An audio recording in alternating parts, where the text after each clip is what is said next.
नमस्कार दोस्तों, स्वागत है आपका न्यूज डिकोडर में। कभी न कभी सच को बाहर आना ही पड़ता है, भले ही समय लगे। आपने देखा होगा कि वर्ल्ड वॉर 2 जैसी घटनाओं के कई दशकों बाद सच्चाइयां सामने आई थीं। ठीक वैसे ही अब एक ऐसा सच सामने आया है जिसकी उम्मीद शायद इतनी जल्दी किसी को नहीं थी। अब यह बात आधिकारिक रूप से सामने आ गई है कि भारत के ऑपरेशन सिंदूर के दौरान पाकिस्तान ने भारत से पहले सीज फायर मांगा था। यह कोई अफवाह नहीं, ना ही किसी न्यूज़पेपर की रिपोर्टिंग, बल्कि पाकिस्तान के डिप्टी प्राइम मिनिस्टर और विदेश मंत्री ने इस बात को खुद ही एक इंटरव्यू में स्वीकार किया है। और उन्होंने साफ साफ कहा है कि हमने भारत से सीज फायर मांगा था क्योंकि हालात हमारे काबू से बाहर होते जा रहे थे और इसमें कोई शर्म की बात नहीं है। अब सवाल ये है, आखिर पाकिस्तान ने इतनी जल्दी यह कबूलनामा क्यों किया? इस सवाल का जवाब हमें ऑपरेशन सिंदूर की पृष्ठभूमि और उसके हुए घटनाक्रम में ही मिलेगा।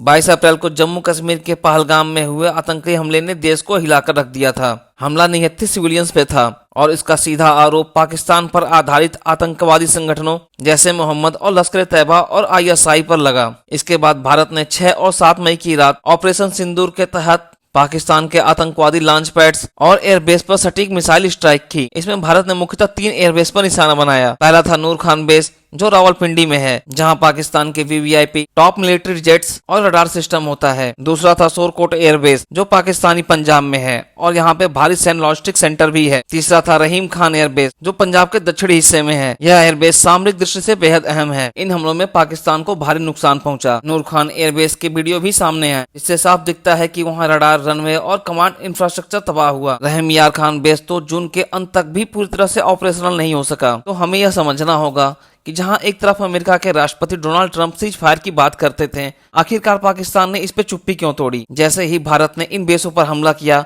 उसके सिर्फ 45 मिनट बाद पाकिस्तान के पास एक कॉल आता है और वो कॉल थी सऊदी अरब के विदेश मंत्री प्रिंस फैजल बिन रहमान का। इसाक डार के अनुसार फैजल ने पूछा क्या वे भारत को यह संदेश पहुंचाएं कि पाकिस्तान और आगे लड़ाई नहीं चाहता। इस पर इसाक डार ने हामी भरी। इसके बाद सऊदी अरब के विदेश मंत्री भारत के विदेश मंत्री S जयशंकर से संपर्क किया और उन्होंने यह संदेश दिया। इसका सीधा मतलब ये बनता है भारत और पाकिस्तान के बीच कोई सीधी बातचीत नहीं हुई, बल्कि सऊदी अरब एक माध्यम बना। बाद में दोनों देशों के DGMO में कॉन्ट्रैक्ट हुआ और सीज फायर लागू हुआ। इस पूरी प्रोसेस में अमेरिका को लेकर इसाक डार ने एक दिलचस्प बात कही। उसने कहा कि पाकिस्तान ने अमेरिका को दखल देने की अपील की थी। साफ था पाकिस्तान को डर था कि भारत किसी भी वक्त युद्ध में उतर सकता है और उनके पास इसका जवाब नहीं था। भारत ने शुरू में ही साफ कहा था कि उनका उद्देश्य युद्ध नहीं बल्कि आतंकियों को खत्म करना है। भारत ने हर बार कहा हम सिविलियन को टारगेट नहीं कर रहे हैं, लेकिन अगर पाकिस्तान कोई ठोस कदम उठाता है तो हम जवाब जरूर देंगे। लेकिन पाकिस्तान ने फिर जवाबी कार्रवाई की जिससे संघर्ष बढ़ा। भारत के मिसाइल हमलों से पाकिस्तानी मिलिट्री सरप्राइज हुई और उनकी एयर डिफेंस भी नाकाम साबित हुई। इस हमलों के बाद पाकिस्तान के रडार इंफ्रास्ट्रक्चर,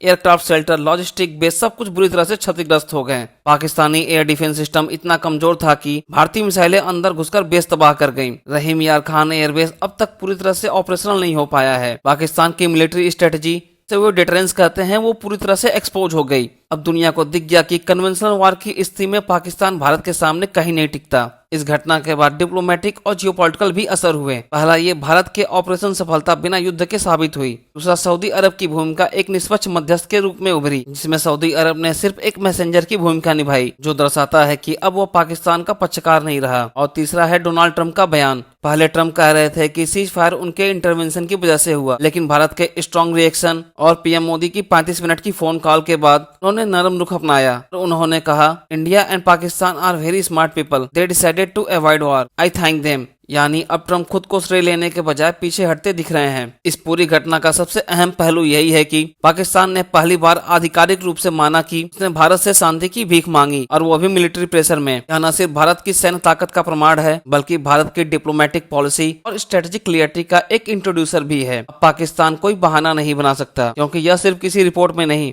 बल्कि वीडियो फुटेज में खुद उनके मंत्री के मुंह से निकली हुई बात है। हालांकि पाकिस्तानी मंत्री के बयान पे आपका क्या मानना है? क्या उन्होंने जानबूझ के किया या किसी के दबाव में किया? हमें कमेंट करके बताएं।